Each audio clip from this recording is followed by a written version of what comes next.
देखिए भाई, हमें ये 3 इक्वेशंस दी गई हैं, जिनमें 4 नामालूम अफ़राद मेरा मतलब 4 नामालूम वेरिएबल्स हैं। मेरी असल में हरकतें ठीक नहीं है ना, तो पुलिस वालों से वास्ता पड़ता रहता है। रियाज़ी काम ही ऐसा है भाई, क्या करें? बहरहाल, मसला ये है कि हम तो ये जानते हैं कि जितने वेरिएबल्स उतनी ही इक्वेशंस होती हैं। हर वेरिएबल एक डायमेंशन की नुमाइंदगी करता है। यानी वेरिएबल का साइज़ या हजम या नंबर उस वेरिएबल की डायमेंशन में सिफर से फासला बताता है। मसलन अगर वेरिएबल x है और मैं कहूं कि x 5 के बराबर है, तो इसका मतलब है कि x की डायरेक्शन में सिफर से 1, 2, 3, 4 और 5 यूनिट का फासला तय करना है। अब अगर इक्वेशंस के इस सिस्टम को देखें तो इसमें 4 वेरिएबल्स हैं, x1, x2, x3 और x4, जबकि 3 इक्वेशंस हैं। एंड मुमकिन है कि यहां 3 डायमेंशंस में एक प्लेन की निशानदेही की गई हो। इसकी वजाहत सवाल हल करने पर ही हो सकती है। अब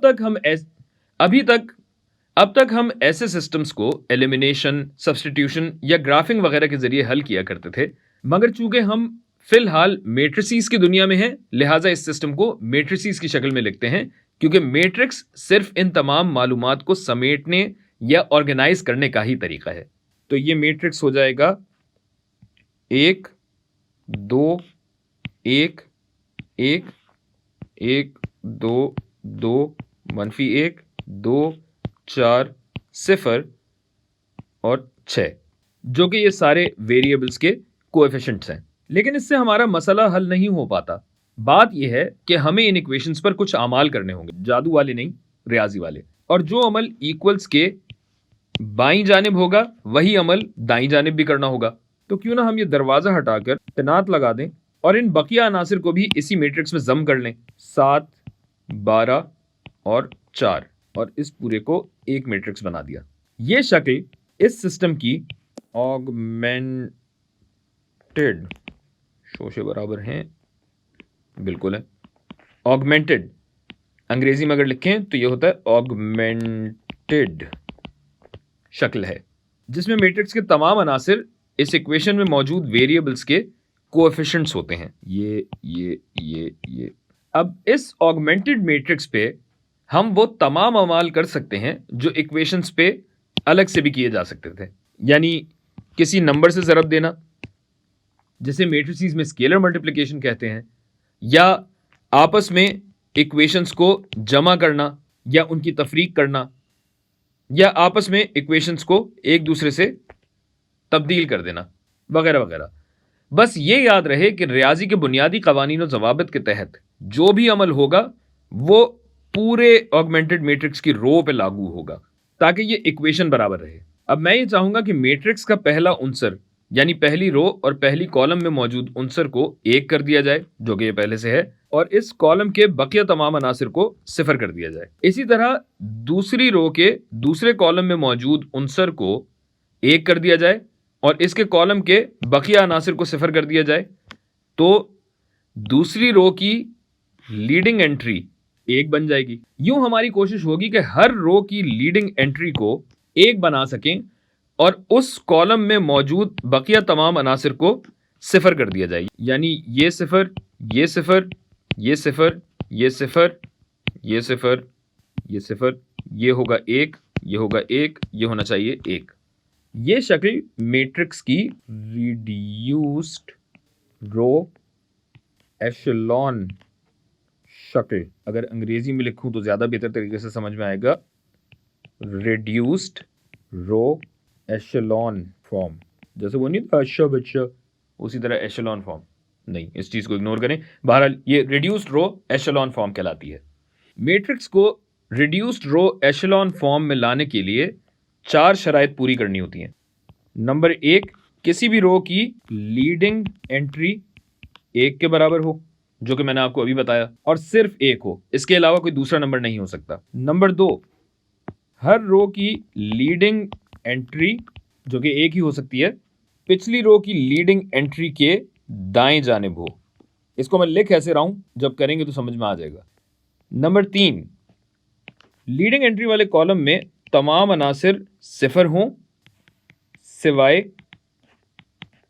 1 के। और नंबर 4, जहां कहीं भी 0 रो आए वहां मैट्रिक्स रुक जाना चाहिए। मैं जानता हूं ये बातें थोड़ी सी मुश्किल हैं और सब चीजें मैंने अंग्रेजी में लिखी हैं, मगर ये सबसे आसान तरीका है लिखने का। काम भी थोड़ा सा मुश्किल है, मगर मेरे साथ रहिएगा, वीडियो के इख्तिताम पे सब चीजें समझ में आ जाएंगी।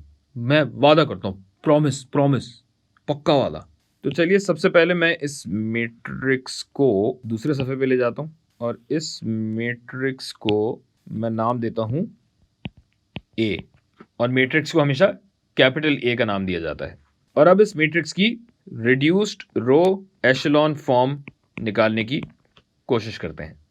तो सबसे पहले मैं दूसरी रो के पहले कॉलम यानी इस एक को सिफर करता हूं। इसे मैं यहां से हटाता हूं। तो सबसे पहले मैं पहली रो में से दूसरी रो को सब्ट्रैक्ट करता हूं और इसे दूसरी रो की जगह लिखता हूं। और काम थोड़ा सा मुश्किल है, परेशान कुन है, थोड़ा कंफ्यूजन भी हो सकता है, गलती भी हो सकती है, इसलिए मैं हर स्टेप इस तरह साथ साथ लिखता भी जाता हूं ताकि याद भी रहे और गलती हो तो पकड़ी भी जा सके। तो ऐसा करने पे मेरा मैट्रिक्स क्या बन जाएगा?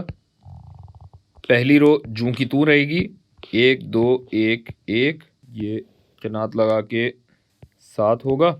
और जब पहली रो में से दूसरी रो निकालूंगा तो 1 में से 1 निकाला, ये हो गया 0, 2 में से 2 निकाला तो ये 0 हो गया, 1 में से 2 निकाला तो ये हुआ -1, और 1 में से -1 निकाला तो ये हो जाएगा 2, और 7 में से 12 अगर निकाला जाए तो ये बनेगा -5। अब वैसे तो अगला स्टेप करने के लिए मुझे नया मैट्रिक्स बना लेना चाहिए, मगर मैं अगर एक में ही कर दूं तो मेरा ख्याल है ज़्यादा परेशानी इतनी होगी नहीं। अब चूंकि मुझे इस उनसर को 0 करना है, तो अब मैं तीसरी रो में से अगर R1 को दुगना करके, तीसरी रो में से R1 को दुगना करके सब्ट्रैक्ट कर दूं और इसको R3 की जगह पे लिख दूं, इन सबको 2 से ज़रब देना है, 2 ज़रब 1 यानी 2 निकालूंगा तो ये 0 हो जाएगा।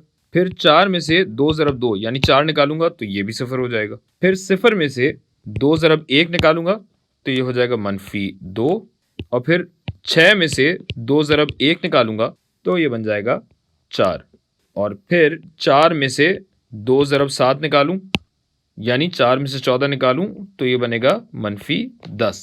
तो ये हमारा पहला कदम हो गया, को हम ज़रा छोटा करके यहाँ पे लिख देते हैं ताकि एक ही पेज पे ये सारा काम हो सके।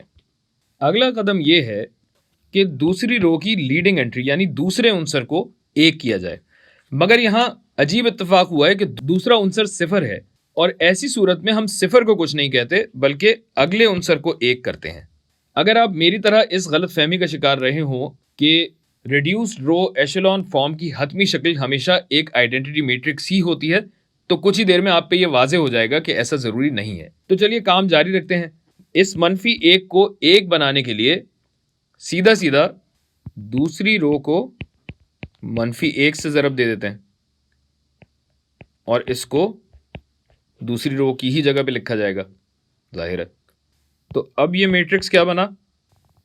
ये रहा 1 2 1 1, ये आ गया आपका 7, और जब -1 से ज़रब दिया तो ये हो गया 0 0, -1 ज़रब -1 1, -1 ज़रब 2 -2, और -1 ज़रब -5 5, जबकि ये 0 0 -2 4 और -10 ये रहा। माफ़ कीजिएगा, -10 नीला होना चाहिए। और जहां 1 है वहां कॉलम के दूसरे अनासिर को 0 करना होगा, तो सबसे पहले -2 को 0 करने की कोशिश करते हैं। अब हम इस -2 को 0 करने के लिए अगर इस तीसरी रो में दूसरी रो को दुगना करके डाल दें, यानी इन सब को अगर 2 से ज़रब दे दें तो -2 ज़रब 2 0 हो जाएगा, और इसको हम तीसरी रो की जगह लिखें और इसे मैं छोटा कर देता हूं एंज।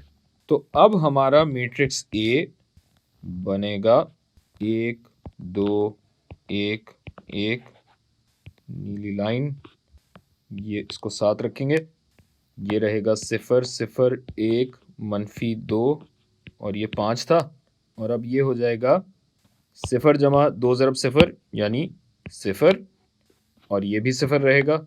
-2 जमा 2 ज़रब 1 ये हो गया 0। 4 जमा 2 ज़रब -2 ये भी 0 हो गया। -10 जमा 2 ज़रब 5 जो कि मुस्बत 10 हुआ तो ये भी 0 हो गया। ओ तोड़ी खैर, यानी ये तो 0 रो हो गई।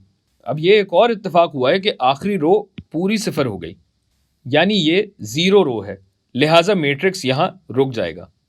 पर अभी भी एक शर्त बाकी है कि इस एक के ऊपर वाले एक को भी हमें 0 करना है, जिसके लिए अगर हम रो 1 में से रो 2 को निकाल के रो 1 की जगह लिखें तो अब हमारा ए पूरा गोला गंडा बन जाएगा, जिसमें यहां पर्पल में आएगा 1 में से 0 निकाला तो 1, 2 में से 0 निकाला 2, 1 में से 1 निकाला तो 0, 1 माइनस -2 यानी मुस्बत 2 हो जाएगा, ये हो जाएगा 3, और 7 में से 5 निकाला तो बचा 2, ये 5 ही रहेगा और ये 0 होगा। माफ करना, गुस्से में इधर उधर निकल जाता हूँ, ये 0 होगा। ठीक है, ये किनात लगाई, ये रहा 0 0 1 -2 और ये 0 0 0 0। ये बनी ए की रिड्यूस्ड रो एशेलॉन फॉर्म। नहीं, चेक कर लें ये चारों शराइत पूरी हुई भी हैं या नहीं। हमारी ज़बान पे कहाँ है तो बाहर है आपको साहब। तो सबसे पहली शर्त, हर रो की लीडिंग एंट्री 1 होनी चाहिए। इस रो की लीडिंग एंट्री यानी पहली नॉन जीरो एंट्री 1, इस रो की पहली नॉन जीरो एंट्री 1, और ये तो है ही 0 रो, तो इसमें कोई लीडिंग एंट्री है ही नहीं। नंबर 2, हर अगली रो की लीडिंग एंट्री पहली रो की लीडिंग एंट्री के दाएं जानिब होनी चाहिए। यहां तो पहले से ही 0 था, मसला नहीं है, लेकिन अगर 1 यहां है तो अभी भी तो दाईं जानिब ही है। नंबर 3, हर कॉलम में 1 के अलावा सारी एंट्रीज 0 होनी चाहिए। तो इस कॉलम में 1 ये रहा, बाकी सारी एंट्री 0 है। वैसे रिड्यूस रो फॉर्म यहाँ है तो मुझे यहाँ दिखाना चाहिए, यहाँ नहीं। तो ये 1 है, बाकी दोनों 0, यहाँ पे 1 है ही नहीं, और यहाँ भी 1 है तो बाकी दोनों 0। और चौथी शर्त क्या है कि हमें 0 रो पे आके अपना मैट्रिक्स रोक देना चाहिए, वो भी यहाँ हो रहा है। अब ये जो 1 हमारे पास आए हैं ये कहलाती हैं पिवट एंट्रीज। उर्दू में भी लिख देता हूं,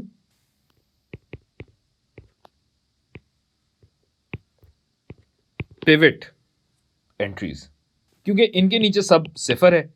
पिवट का मतलब ये कि इस पूरे मैट्रिक्स को इन पिवट्स पे या इन पॉइंट्स पे घुमाया जा सकता है।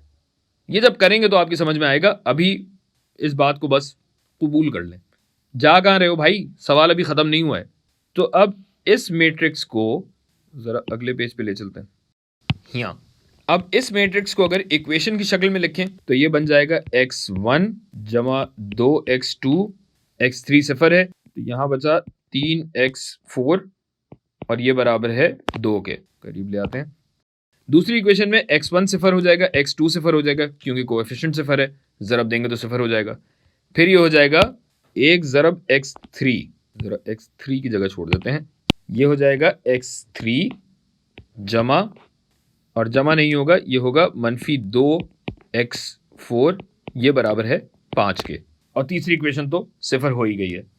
तो यहां हमने 4 इक्वेशंस के इस सिस्टम को 2 इक्वेशंस में रिड्यूस कर दिया है या मुख्तसर कर दिया है, या ऐसा कहिए कि 4 इक्वेशन के सिस्टम को 2 इक्वेशन के सिस्टम में तब्दील कर दिया है। भाई आपको इतनी जल्दी क्या है जाने की, सवाल पूरा हल तो हो लेने दें। अब वो वेरिएबल्स जो पिवट एंट्रीज के साथ जुड़े थे इन्हें पिवट वेरिएबल्स कहा जाता है। ये बकिया वेरिएबल्स आज़ाद पंछी हैं, यानी इन्हें फ्री वेरिएबल्स कहा जाता है। अब उस बात की समत आते हैं जो माजी करीब यानी इस वीडियो के शुरू में की गई थी। 4 वेरिएबल्स के लिए 3 इक्वेशंस काफ़ी नहीं है। इसका मतलब ये नहीं कि जवाब है ही नहीं, इसका मतलब ये है कि जवाब एक पॉइंट या एक लाइन पे नहीं हो सकता, मगर प्लेन पे ज़रूर हो सकता है।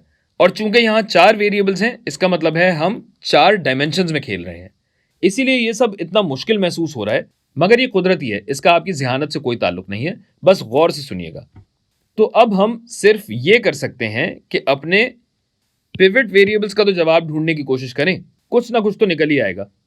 लिहाजा इन पिवट वेरिएबल्स को हम सब्जेक्ट बनाते हैं, ये हो जाएगा 2 माइनस 2x2 जमा 3x4, और दूसरा पिवट वेरिएबल था हमारा x3, तो ये हो जाएगा 5 जमा 2x4। अब हम सवाल पूछने वाले को कहेंगे बस यहीं तक था जो था, और उसे इंतहाई सुकून और बर्दाश्त से ये कह सकते हैं कि भाई हमें x2 और x4 की वैल्यू दे दीजिए, तो हम जवाब दे देंगे। हालांकि दिल तो चाह रहा है कि उसका मुंह नोच लें, लेकिन हम मुहज्जिब लोग हैं, लिहाजा इसे वेक्टर्स की शक्ल में बनाकर दिमाग की जगह आंखों से दिखाने और समझाने की कोशिश करते हैं। देखिए, सिस्टम के 4 वेरिएबल्स हैं, 4 डायमेंशंस हैं, x1, x2, x3 और x4। ठीक है, तो ये x1 और x2 तो हमें पता है कि ये है 2, और x2 के साथ जुड़ा हुआ है -2, जबकि x4 के साथ जुड़ा हुआ है ये 3, और ये हमारा हो गया x1 की इक्वेशन। दूसरा हमें ये दिया हुआ है कि x3 है 5, x2 के साथ कुछ भी नहीं लगा हुआ, यानी ये 0 हो गया, और x4 के साथ 2 जुड़ा हुआ है, तो ये 2 हो गया। और बकिया तमाम अनासिर की अगर कोई वैल्यू होती तो वो वैल्यू हम यहां डालते, लेकिन ये सारे वेरिएबल्स इन 2 इक्वेशंस में 0 हैं। तो इस तरह एक कोऑर्डिनेट तो हमारे पास आ गया कि भैया 4 डायमेंशंस में ये 2, 0, 5 और 0 तो हमें मिल गया है। ठीक है, और इसके अलावा एक वेक्टर है हमारे पास ये a, और दूसरा वेक्टर है हमारे पास b। अब इस पूरी चीज की तस्वीर बना के दिखाने की अगर हम कोशिश करें तो ये 4 डायमेंशंस बनाना, दिखाना और समझाना बहुत मुश्किल काम है, और ये बात तो जनाब स्टीफन हॉकिंग ने a brief history of time में भी लिखी है। हम ये कह रहे हैं कि 2050 तक तो हमें पता है, और हमें ये पता है कि ये x2 और x4 का जो सोल्यूशन है इस वेक्टर a, जिसके कोऑर्डिनेट है -2, 0, 0, 0, और ये वेक्टर b, जो कि है 3, 0, 2 और 0, इनके प्लेन में कहीं पे भी मौजूद हो सकता है। तो जिसने सवाल दिया है, अगर वो हमें x2 और x4 बता दे तो हमें ये प्लेन नहीं, हमें एक पॉइंट मिल जाएगा जो इन तीनों का मिलाप होगा। x1, x2, x3 और x4 सारे उस पॉइंट में मौजूद होंगे। बस भाई, बहुत हो गया।